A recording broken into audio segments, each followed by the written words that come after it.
in this question, we have been given the mass, which is 0.15. It says the mass of 0.15 is suspended from a vertical spring. So we have the spring, which is here, and then we've hanged a mass on it. Okay, this mass is pulled down. This mass is pulled down until the spring has extended. So it was pulled down, and now the spring has extended.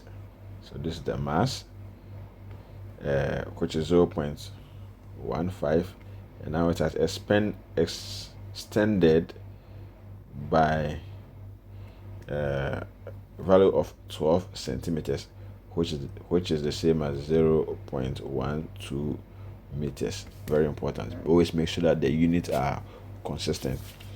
Our spring constant, which is K, is equal to 30 Newton per meters. So always make sure that the units are consistent.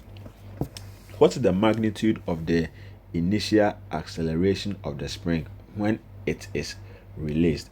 So when we stretch it and then we release it, it's going to go up. It's going to go up. When we release it, it's going to go up like that. But the object or the mass also has a weight, which is going down. So it's very important. So first of all, let's find the force at which it will go up. That's the force in the spring, and the formula is F is equal to Kx. So that F, our spring constant is 30, our extension is 0.12, which will give us 3.6 Newton. So this 3.6 Newton will be the kind of the restorative force when the object is released, for it to go back to its original position. But the object also has a weight, and the weight, the mass being 0.15, the acceleration due to gravity, which is always given as 9.8. If you find the weight, that will give us 1.47.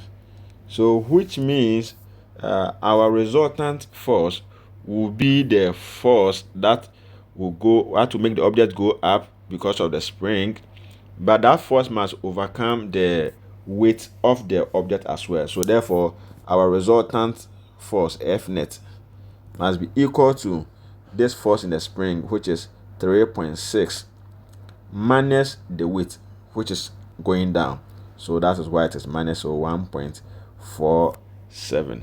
So our resultant force becomes 2.13.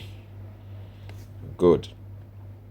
So from our resultant force formula, which is F is equal to ma, we now have our resultant force, which is 2.13, equal to our mass, which is 0.15, and then we are looking for our acceleration.